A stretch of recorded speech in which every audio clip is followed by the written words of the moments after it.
The story of the Ark of the Covenant, captured and returned. The story of the Ark of the Covenant, during the time of the prophet Samuel, reveals the power of God and his sovereignty over all nations, even when his people falter in faith. It is a tale of warning, judgment, and eventual restoration. During this period, the Israelites were in constant conflict with the Philistines, a powerful neighboring nation. The Philistines had grown strong, and their armies posed a significant threat to Israel.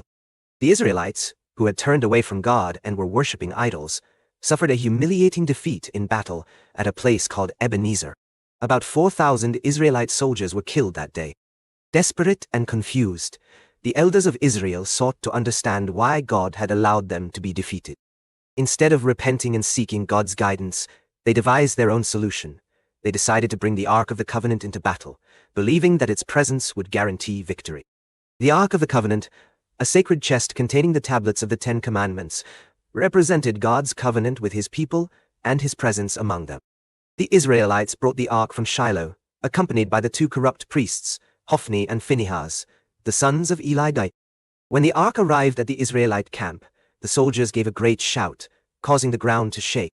The Philistines heard the noise and were initially terrified, thinking, "A god has come into their camp. We're doomed. Nothing like this has happened before. Who will deliver us from the hand of these mighty gods? They are the gods who struck the Egyptians with plagues in the wilderness."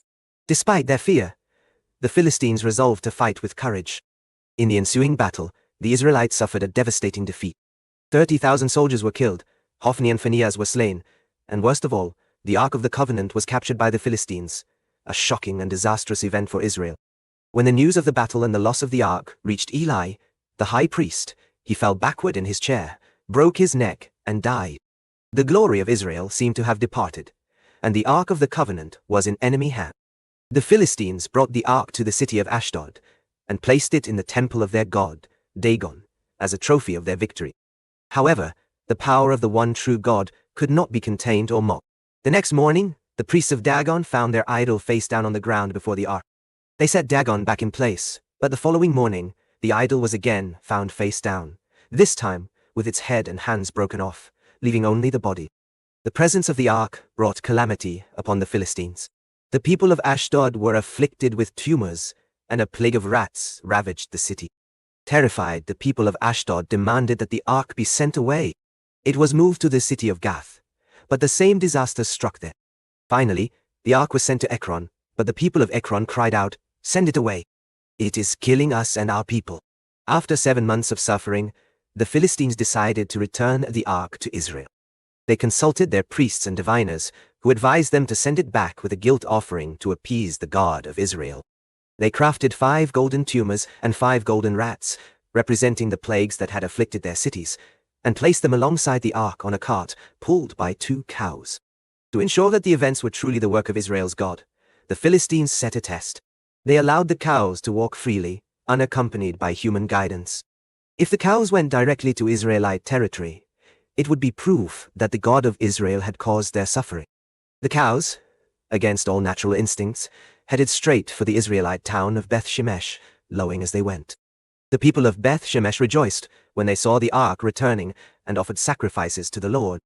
However, some of them disrespected the holiness of the Ark by looking inside it, and God struck down 70 men as a warning of his reverence and power. The people of Beth Shemesh, realizing the holiness of God, sent word to the nearby town of Kiriath Jearim, where the Ark was taken and kept at the house of Abinadab. It remained there for many years, until King David later brought it to Jerusalem. The story of the Ark's capture and return reveals several important truths. First, it shows that God's power cannot be manipulated or controlled. The Israelites mistakenly thought they could use the Ark as a lucky charm, but God is not a tool to be wielded at will. Second, it demonstrates that God's holiness is not limited by human boundaries. Even the Philistines, who did not know him, experienced his power and judgment.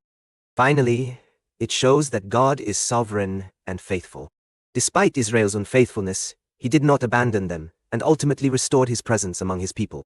The story calls us to reverence God's holiness, to seek him with sincere hearts, and to trust in his sovereign power to guide and protect us, even in times of failure and despair.